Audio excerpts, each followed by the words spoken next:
Hey, welcome to Black Gumbo Southern Gardening, question and answer episode number 6. Here we go.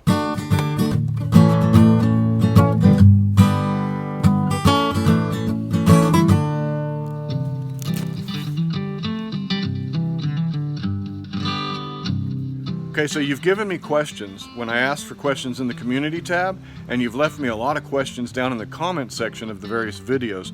Man, I appreciate that because now we have a lot to talk about. So let's get on to our questions today. Jeff Sullivan asks, I always seem to plant too many of each plant out of fear of having problems down the road. How many plants like peppers, tomatoes, eggplants, etc. are enough if I'm not canning those? Yeah, that's a problem I have too, Jeff. I often fear that I'm going to lose some of my plants to some catastrophe or something, and I always want to have something, backed up. I don't want to plant like one variety of tomato, because if that plant dies, I don't get that variety. But the reality is that I often grow too much, and I give away or sell a lot of it, and that's a benefit. You can do that. But how many are too much? That's just really up to you. It's all subjective. It really depends on how much space you have and how many varieties you want to grow.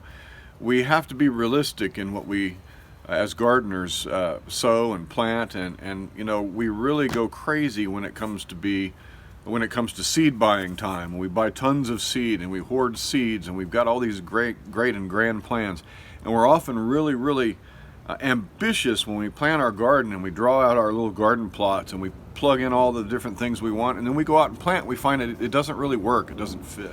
You can see here these cauliflowers fill the entire bed, and when they were placed in here, you might have said, wow, your spacing is really far. They looked really tiny in that huge space, but you can see these cauliflowers are about 3 feet around, and they need all that space. There's another issue that addresses how many plants you should have, and that is your gardening style. If you're an intensive gardener and you pack things together, that means that throughout the season you're really going to have to tend to those plants well. You're going to stay on top of watering and on fertilization, because those plants are going to intermingle their roots, and they're really going to draw heavily off the soil. And so this is like the square foot method. You really have to stay on top of those plants. You've got to keep them well pruned and tended, and it's a whole lot of work. There's another way that will reduce the number of plants you have, but often leads to greater harvests, and that's giving your plants more space, spacing them out quite a bit. That way your plants can send their roots far and wide. They can forage for resources. You don't have to irrigate and water as much. You don't have to fertilize as much, because those plants are out there tending themselves, doing what they're designed to do. And so that reduces your number of plants and reduces maybe the number of varieties you can put in your space. But if you've got a large garden, you can spread them out. My garden runs from here to here. Quite literally, what you're seeing in the background is my entire garden. That's not a lot of space, but I'm able to get in maybe 15 or 20 tomato plants in this entire space each year. That doesn't give me a whole lot of options for variety. Normally I'd grow 2 to 4 of each variety, and I found that that's really just too much. I like different varieties, and I don't need 4 plants of the same variety. So this year I'm only doing 1 or 2 of each variety, but I'm starting at least 9 seeds of each variety. And for me, starting 9 seeds of a variety feels low. It feels like that's too little. I'm not going to get enough options to draw a good plant from. But in reality, it's more than enough. I hope that answers your question. It's highly subjective, and it really is a personal decision. Okay, second question. Beth Breck asks, we're in zone 8B and have collard greens growing, but something is eating them. No visible bugs, but holes in the leaves. Any ideas what might be attacking them?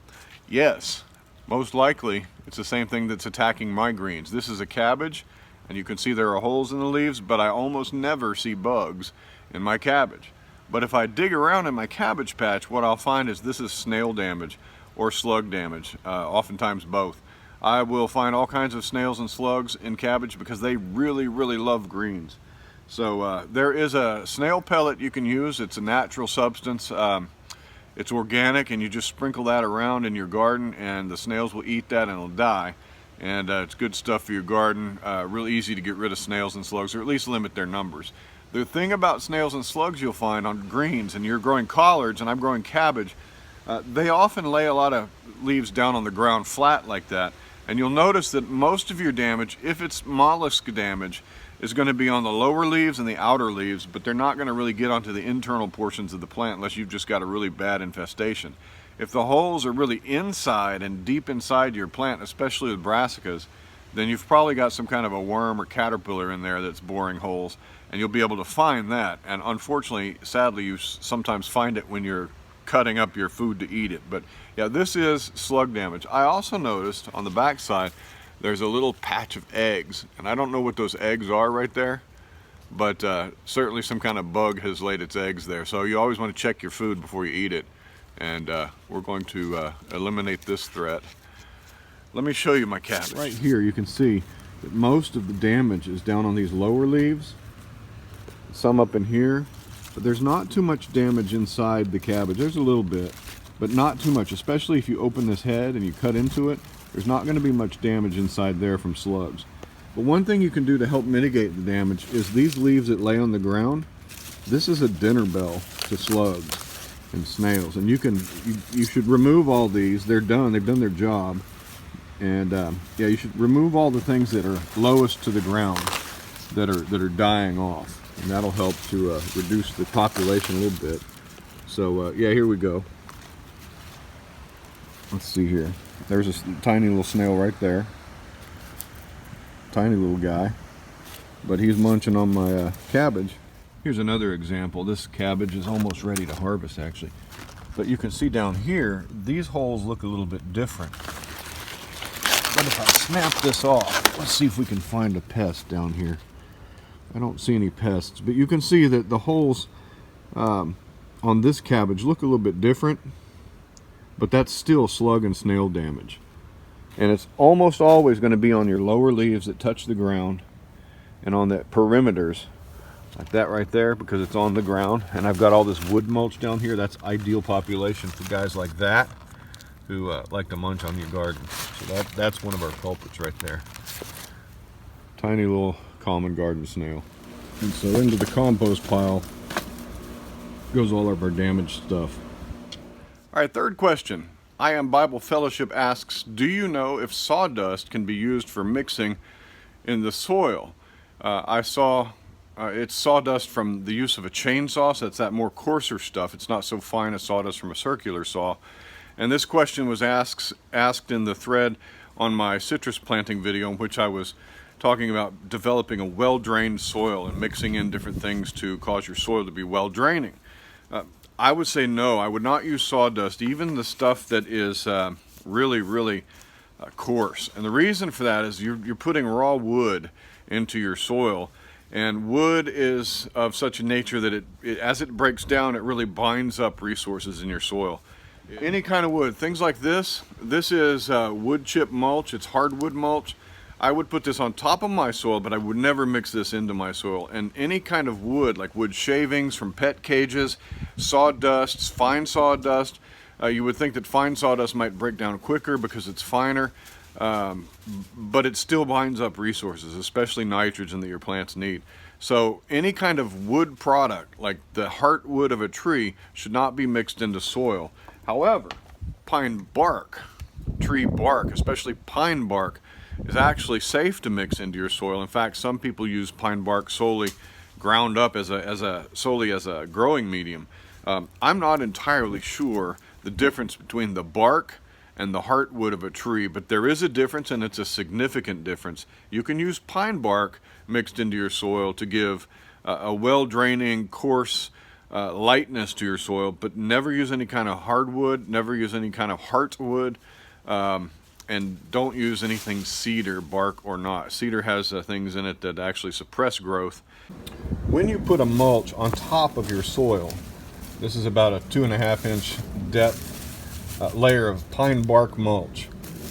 This mulch will break down slowly over time, but my plant's not growing in the mulch, my plant's growing in the soil beneath. And in that soil, all the resources are there. Where the soil meets the mulch, we call the horizon.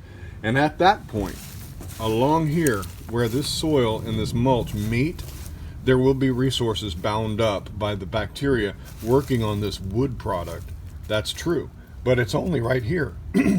It's only right here at this horizon. Down beneath that in the soil is just fine.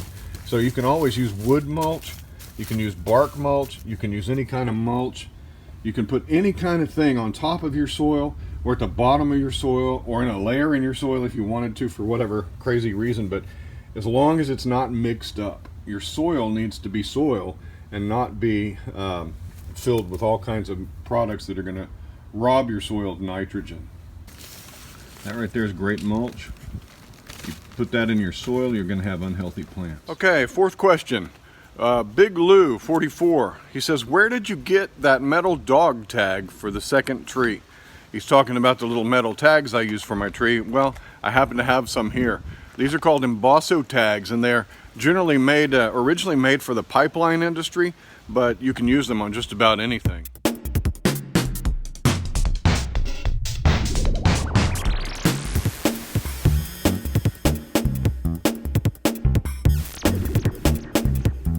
So this one's been here since 2017, and that would have been the spring, so it's 3 years old, been outside for 3 years. You can write on both sides. As you can see, there's a little cardboard insert in there. And I always like to put the hoop a little bit bigger than the branch I'm putting it on, so it doesn't ring it whenever this branch grows. You'll find that the only downside to these is that the metal little tie here can sometimes rust. I haven't had them rust through yet in 4 or 5 years, but I find them occasionally with rust on them. Okay, so this is real easy to use. You can write on this with a standard ballpoint pen. Even a pencil will work, or some kind of a stylus. So I could say, say I'm writing a variety of fig. I can just write directly on there, and you just have to press down a little bit. Now you can see the ink is in there. It doesn't matter. The ink's going to come off, but your impression will stay behind.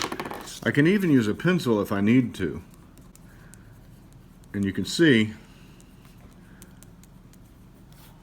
that you get your impression and it'll stay there. So this doesn't fade, doesn't go away. It's metal, it'll last for years. Actually, it's aluminum, so until it oxidizes in 25 years, it's going to be on your trees or on your plants.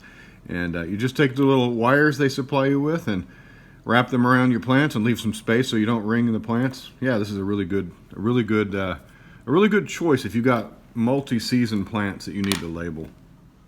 Okay, my final question is an important question because it pertains to what I'm doing in my garden this coming spring, called intercropping. And the question comes from Larry Gumbo, and he was responding to a video in which I talked about intercropping and its benefits. And he asked a good question. He said, do you really think that pests are dumb enough to be fooled by diversified planting? And that's actually sounds maybe like a little bit of a off-the-cuff question, but it's actually a really good question because pests are smart. Insects and bugs are really bright. That's why they're so successful. If you plant squash in your garden and you've never seen a squash bug or a squash vine borer, plant some squash and you'll see one. They'll show up. And so the question is, do you really think intercropping fools them? So let me tell you what intercropping is supposed to do. Intercropping is where instead of having a big block of one thing in your garden, you interplant other crops, or if you're doing row planting, you'll alternate rows. You'll do a row of cabbage, for example, and next to that you'll plant a row of basil, and next to that is your row of cabbage, then basil, and so forth. And so it relies on the idea of companion planting, but not the companion planting so much that you find on lists of companion plants. Those lists sometimes they tell you 8 different things, and you never can figure out what's a good companion plant for this plant or that plant. Intercropping, even if you don't know the specific companion plant that drives away pests or attracts pollinators or whatever it is you're trying to accomplish, even if you don't know, if you interplant your crops, and you interplant them a lot, there is a benefit. There's an agricultural and an environmental benefit in your garden to planting things together. So what I'm planning on doing this year is I have a plan where I will have not randomness, but I will have designed intercropping in my garden. So in all 3 of my main beds, I'm going to plant tomatoes, I'm going to plant squash, I'm going to plant beans, I'm going to plant eggplants, and I'm going to plant peppers, and they're not going to be planted in, this is my tomato bed, this is the crop of peppers, this is the squash plot. I'm going to plant them all amongst one another. And in and amongst all of those main crops, I'm going to plant other things, like plants that attract pollinators. plants that drive away pests like marigolds that tend to drive away nematodes. But all of this intercropping provides a more diversified and biodiverse environment. And there's benefits to that. And the question was, well, is it proven? Have there been any studies? As a matter of fact, there have. There was a Rutgers study that showed that intercropping enhanced predation. And what that means is if you intercrop lots of different plants, then if you have a pest, the fact that you intercropped also has the potential to attract predators that eat those pests. And so if you plant things that attract wasps and predatory wasps, for example, then you're going to have a lower number of caterpillars because those wasps are going to go about hunting down all your pest caterpillars, and that's a good thing. So there was a study at Ghent University in 2017 that demonstrated the presence of tropical basil near cabbage plots, that's the example I used earlier, significantly reduced pest abundance on the cabbage. So there you have it. The basil was actually a more tender crop and was acting more as a trap for the pests for the main crop, which was cabbage. And that's what they found, is that intercropping enhances biodiversity among plants, among mammals, among reptiles, arthropods, everything in your garden that lives there. It becomes more biodiverse. And when you have a biodiverse environment, even a little microenvironment, the pests and all that life tends to balance itself out and take care of itself. And so that's what I plan to do. There are 3 identified kind of methods used when interplanting and intercropping. The first one is called trap cropping. And you saw a little bit of that earlier in this video when I was showing you the snail damage on those cabbages over there. My Chinese cabbages over there are much more attractive and tender to snails. I could plant those cabbages next to my traditional heavy heading cabbages, and the snails are all going to flock to this stuff because it's easier for them to eat. And so that's a trap crop. A trap crop planted close to your production crop is designed to attract the pests and keep them there in that spot so that your main crop doesn't become attacked. There's also in intercropping a thing called repellent crops, and these are things that drive away pests or tend to confuse pests. When pests come to your squash plants, and there's a whole bunch of really aromatic plants planted around that, they tend to confuse the bugs. And there's a study shown, and I don't have access to this one, I don't remember which one it was, but there was a study shown in which they used plastic plants, and they were interspersed among the particular target crops of a particular kind of beetle, and that beetle would come, and if it landed 2 or 3 times on the plastic crop, it would get discouraged and fly away. And so that's the point of a repellent crop. It's to confuse and deter whatever the insect is that's coming to your target crop. There's also a thing developed in Africa in intercropping called push-pull cropping, and that's where they use both methods. So they'll plant borders of repellents, but they'll also intercrop with trap crops so that anything that decides it's going to be determined and get through the border will go to the trap crop instead. And so you can use this to your advantage. And I think it'll be more fun too. I think it'll be more enjoyable to walk in my garden and to come out, and each row will have an abundance of different kinds of things to harvest. I'll have my tomatoes, peppers and beans and herbs and beautiful flowers all along the same pathway. And I just think that's going to be an enjoyable thing for me. So I'll let you know throughout the year how it goes. Yeah, that's what I'm going to try. And so that's the answer. Yes, insects will be confused by intercropping, and pests will be driven off by intercropping. Some pests will be drawn to particular plants that are planted in the garden. Do I know exactly what plants all those are? No, I don't. But as I research and as I learn, and as you research and you learn what plants are good for attracting certain pests or deterring certain pests, plant them in your garden and see if it works. All right, well, there's episode 6 of our question and answer. Thank you so much for asking questions. If you have a gardening question that pertains to veggie gardening, especially backyard vegetable gardening on a small scale like this, or citrus trees or fig trees or muscadine grapes or anything I cover on my channel, leave a question down in the comments and I'll try to answer it. I always say I'll answer it if I have the answer. I won't try to lie to you or give you, myths and legends in the gardening world that everybody always says, oh yeah, do this and do that. I will try to research the question or speak from my own experience. So, thank you for joining us today. Man, what a good set of questions. Like us on Facebook, Follow us on Instagram, where we post good pictures of our food and of our garden and the beauty of our garden. And if you haven't subscribed to our channel, please do so. We'd really appreciate that. Y'all have happy gardening, and I'll talk to you next time. Bye-bye.